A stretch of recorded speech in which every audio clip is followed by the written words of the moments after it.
Yo, what's good, people? It's your boy Max. I thought I'd come to you guys with a bit of a awkward, boring, potentially, video, showcasing the plans for, if you can see, the Edition 30 and the E36. What's going to be going on in the next few months for the Golf, few weeks maybe for the 36. But I thought it's a lot easier to just do it on a video and upload it to YouTube than comment about it in one of my posts on Instagram. So, like I said, it's probably going to be boring, but this way you get to know what's going on. So, let's start with the Edition 30 first. Now, the car has been a dream car for me, and unfortunately, it's now in this state. But rather than sit and cry about it, which I have done, I thought I'd do something about it. So it might not look like much has gone on or much has happened to it, but believe it or not, quite a few things has happened to it in the last month. I've pretty much almost gutted the interior to where I'm happy with. I do kind of want to get rid of the headlining still, but door cards have sold, seats have sold. I've now got these Corbeau Club Sports, which I'm still waiting for the seat bracket mounting for the driver's one, and then the passenger one will come later on at a later date because it's not essential at the moment. Steering wheel is going to go as well. I'm going to be replacing that with a Nardi Personal, I think they're called, like a little 330mm, I think they are. Dash, I'm not too fussed. I'll probably glue that down. I might just replace it. I'm not sure yet. There's a lot more. Like I said, there's a lot more things to do first than worry about the dash. Wheels, they're going to be changed because the one that was there is over there in the garage at the moment. I'll show you that quickly. I'm not sure whether to get some OZs or some Team Dynamics, but I just want some R888s tyres on whatever I get. But you can see there the wheel has completely cracked on the inside of the fucking spokes, which is not good. So that's going to go in my room as like I was going to say trophy, but it's not really something you should celebrate, but a reminder of what's going to happen. But yeah, so after Christmas is when the plans are really going to come into place. Front subframe's coming down to do the front anti-roll bar, thicker one, and do the bushes as well.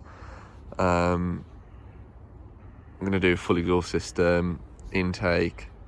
Suspension's probably going to be either BC's or Bilsteins. I'm not 100% sure yet.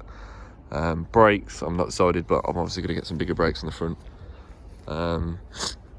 Sort out a couple of little bits and pieces. Like I said, it's going to be a relatively long-winded project, simply because I just don't want to throw all of the fucking money that I got paid out buying my insurance at it all in one, because I think it's a bit silly. But I've got a door coming. Well, I'm waiting on a door being available for me. Then I can stick it on, and I'll be able to actually give it a wash because it's fucking filthy at the moment. You can't really see, but absolutely filthy. So yeah, there's a car coming up the driveway at the moment, so that's perfect time for me to start talking about the E36, which was supposed to be just like a little daily, to be fair. Ended up being a little bit of a project, so I'll go over it in a sec. It's a 318 IS, so it's a little 4-cylinder, little babby engine. It's the zingiest 4-cylinder they make. It's a 16-valve twin cam. I think they're about 140, if I remember, brake horsepower. It's not an M Sport, it's an SE. It's got M Sport wheels, but I'm not sure. I think they're off an E46. It's got a horrendous fucking exhaust system on it, which sounds absolutely dreadful. But yeah, basically when I bought it, those top mounts were absolutely shagged. They popped through the carpet in the boot, so I was driving it back from Sheffield, basically just on springs. But I've since done a bodge with some Wizards of Lock top mounts, kind of bodged together with old bump stops and washers and stuff to stop it knocking, and it's kind of worked. But I was just double checking today that they were still tight. But other than that, it needs to get the alignment sorted on the front, which I've bought some new steering arms and tracker ends for. It's got a slight blow on the exhaust, I think, but I would like to get a full exhaust system for it, but I just don't really want to spend that much money on it. And it should be golden then, really, for a daily. Like I said, I'm not going to go too far with it because it's a bit pointless me spending some money on this when I've got the Golf to think about. But for now, it's a good little car. It's fairly clean, you know, for 149,000 miles. It's honestly not that bad. It's 21 years old, this car is, remember, so it's not perfect, but that's why, you know, I bought it, because I knew that I'm not the kind of person to have clean cars. But really, that's kind of, I'll make sure that's in focus, kind of like what the plan is at the moment.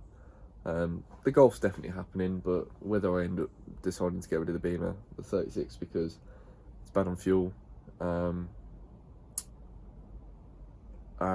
ideally I'm probably going to want a diesel estate, because I love my diesel estates, but to potentially trailer the Golf to some places, shall we say, to get the work done before it's finally ready to go back on the road. So like the exhaust, the cage, alignment, stuff like that, would probably do best to go on a trailer. So the 36 might not stay, but I'm glad that I've owned one.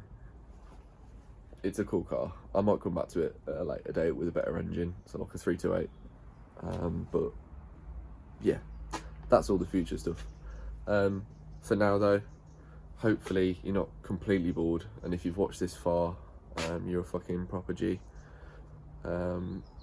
But yeah, thanks people, and I might see you in another video. I might make some more videos on the 36, doing some bits on it, doing some bits on the Golf, who knows. But until then people, I'll see you later. Bye.